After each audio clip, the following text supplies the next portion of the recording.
Don't turn that dial. You are watching In Deep on the Delta, and this is the weekly report for March 24th. That funny looking fish that came up at the start of the report here is actually a bass. It's called a smallmouth bass, and I just wanted to put that picture up to plug an upcoming video that I will be loading up maybe next Tuesday, maybe the week after, and it's going to have to do with fishing paddle tail swim baits. And I just want to make sure everyone out there, if you are offended by smallmouth bass, you may want to steer away from that particular video, but I guarantee you there's going to be lots of action with both smallmouth and largemouth bass, so be looking for that video. And I also want to let you guys know that it was not filmed on the Delta, so don't worry, I'm back on the Delta now. I've got all the information that you need for the report, so we're going to get into that in just a second.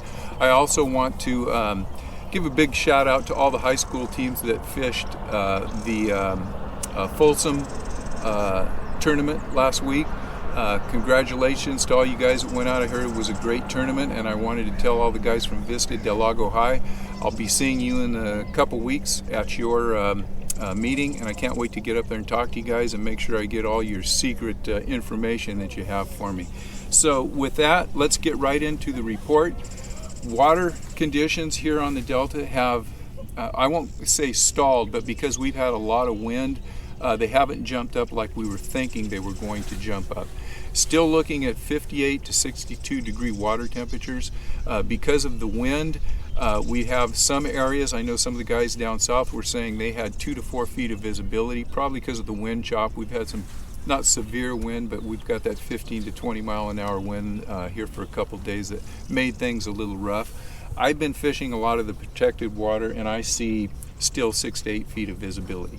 I will say that the fish in the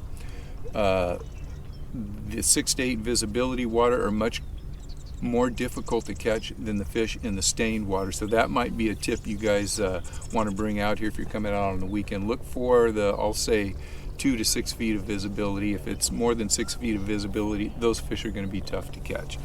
All right, let's talk about stripers first, and we'll make it short. There are a lot of guys out here fishing for stripers. Mostly in the central Delta, it has been slow, and it's day to day. One day, some guys are doing pretty well. Next day, they're not doing well at all, and these fish have been smaller fish.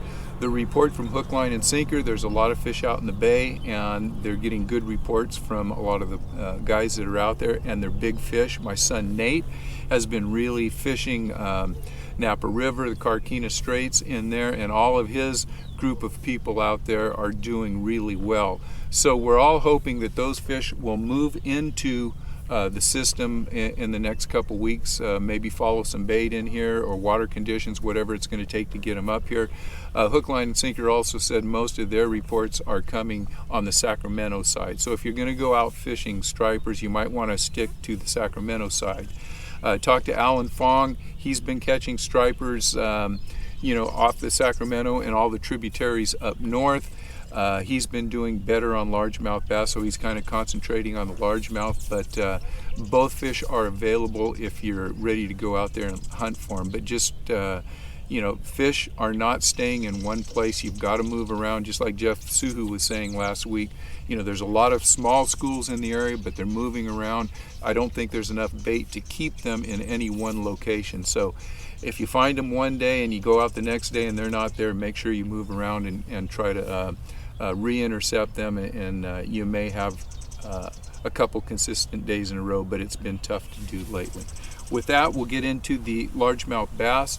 As the water temperatures move up, and we had this moon phase that we full moon last week, I think everyone was expecting fish to be in the shallows, and there are a few fish moving in. I'm getting lots of reports that people are seeing the bigger fish come into the shallows. They're seeing some beds, but the fish are not really actively spawning. They're not locked on beds, and most everyone that's seeing these fish is telling me that they're very difficult to catch. So another tip that you may want to take out for this weekend is, if you get in a place and you see the beds and you see fish on them, don't spend a lot of time trying to sight fish.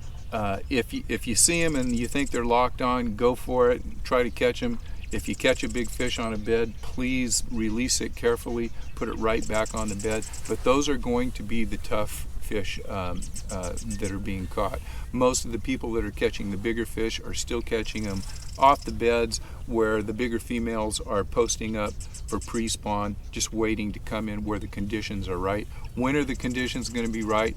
Hopefully, if we get this 80-degree weather like they're talking about with not a lot of wind, maybe during the next no moon or the next full moon, I think we'll see some fish come in and actually get locked on and do some productive spawning. So with that, I want to talk about, there may have been one lucky angler. I talked to Rob from out at the bass hole, and there's something moving around out there. I might have to throw something out there in a minute. Oh, it's a turtle. All right, Rob talked about, he's got some information that there was a 13-pound bass caught out here. Don't have a picture of it, can't confirm it yet, but man, if we get a picture, I'd like to have that, and I'll show it to you guys, and that's definitely the fish of a lifetime. There are bigger fish happening out here. People are catching them, but not 13-pounders, but you know, they're starting, and it is consistently getting better and better. But for you guys that have been struggling out here, it is day to day, and I get reports from guys that I know that are good fishermen that are telling me that, man, I got had a good day, had another good day, and then I really struggled. And on the day that I struggled, I talked to another friend that was out, and he did really well. And I know we were in the same area. It wasn't like he was way up north and I was down south. So it really is still kind of a day-to-day thing. The more you're out here, the better your chances are. The one consistent thing that everyone has been saying is the top outgoing tide is the tide to fish. I'll say it again. Top of the tide, when it starts moving out the first hour or two, that's when the fish become really aggressive, and that has been both for stripers and largemouth. The baits that they're throwing, and I'm sure if you guys want to come out here and punch, you can punch up some big fish, but it's not going to be a fast bite.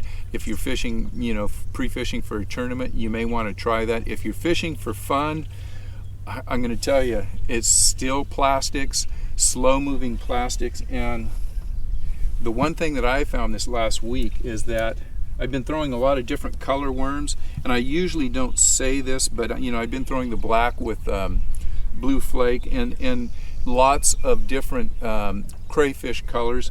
But, and you're going to hate me for giving you this stupid tip, my number one color in the last week, maybe the last 2 weeks, is just a solid green pumpkin 6-inch Cinco. If you're going to put any flake on it at all, I think this one has black flake. That's the one that's doing it. Unweighted, and you know, I hate to give that report because everyone has these, but I think a lot of people don't throw them because everyone's throwing them. Well, I'll tell you what, I don't care if everyone's throwing them or not. These are the ones that are doing the trick for me, and I'm going to keep throwing them until that horse keels over. So your first choice would be plastics and creatures with slow moving on the bottom, contact. Just, you know, it's not a great way to fish. Second and third would be chatterbaits and crankbaits. I've been getting fish on both.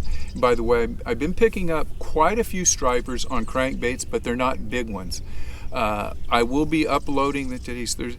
I'm going to upload a video tomorrow that Nathan and I did a couple weeks ago, and we talked about transitional baits that we use for largemouth bass that transition well into for catching stripers. And for you guys that are having, you know, some slow days out here, check that video out. And if you're not throwing these transitional baits, maybe you should think about starting to throw them a little bit, and that will increase your take, especially when the largemouth are not on a big bite. You know, catching a few stripers is never bad. So with that, all I could say is top of that outgoing tide, and it is really getting important that if you miss that, you're not going to have real great fishing for maybe 2 or 3 hours until the bottom or the bottom outgo. The more time you spend on the water, obviously, the better your chances of catching fish. I've been out here a few times where I've not done well, and my friends that have been out, maybe I've been out in the morning, they've been out in the afternoon. It's been a total different river. So just keep that in mind.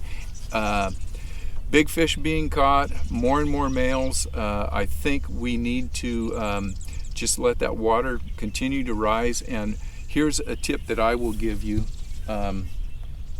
When you start seeing the bluegill and the sunfish come in, and I have not seen that. I've seen a lot of males up in the shallows, and they're starting to look around and maybe draw the females in. I have not seen a lot of the big females in the shallows, but they're moving in, they're moving off, they're moving in, they're moving off. As soon as you start seeing some bluegill in there, that's one of the keys for me that those fish are going to move in and stay in. So take that into consideration. I hope you guys enjoyed the report this week. If you did, make sure you hit the like button. If you haven't subscribed, make sure you subscribe. And until next week, I'll see you guys on the river. Good luck.